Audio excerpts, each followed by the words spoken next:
And welcome back. Okay, in the last video we said that we're going to talk about a couple of more light types, so we're going to get to those. But the first thing I'm going to do is get rid of this cube. Just select it and hit the delete key and come up to Game Objects, Create Other, and I'm going to use a sphere. Sphere has rounded edges, so it'll work a little better. I'm going to change the position. And let's do 0, 12.5, and 0.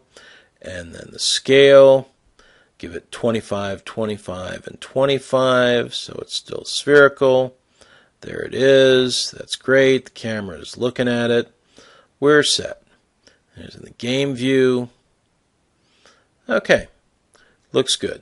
Now, let's zoom in just a little bit here. And now we are just about ready. Okay, so let's look at those other light types. So we're going to select our light here. And then come over to Inspector. We're going to change the light type to Spot. See, the spotlight points out to the side. Again, it's got a field of view. It's got a limit on the distance. We can rotate it here, so we're going to rotate it down. You can see it's pointing at and lighting up the sphere. And there it is. It's kind of narrow, very much like a spotlight on a stage. Now we can come in and we can change the spot angle here. You can see it widens it out. And yeah, we'll leave it there. We can change the intensity. Make it much more intense, much less intense. We can do a lot with it, but let's just stop there and let's look at the directional light for a second. Okay, the directional light is a lot like the spotlight in that it points in a certain direction, but it does not have a field of view. It's considered sort of like an outdoor light, like a sunlight kind of thing, to where it's pointing everywhere, but from a certain direction.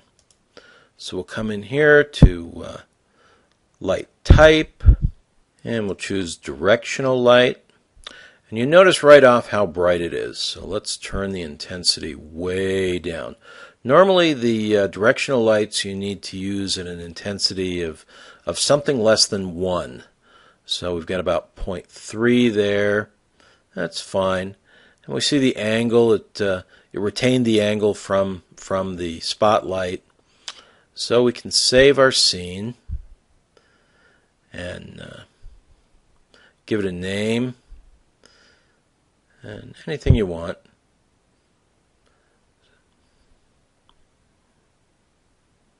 And save our project. And that's it. So we'll talk more about the directional light in the future. We're going to be using the directional light a lot. Most of our initial work is going to be with stuff that's kind of going to seem like it's outdoors. Directional light's probably easier to use. You don't have to worry about the angle. You don't have to worry about the distance, near and far. But we'll get to the others. And so that's it for now. We're going to end here, and we'll see you in the next video.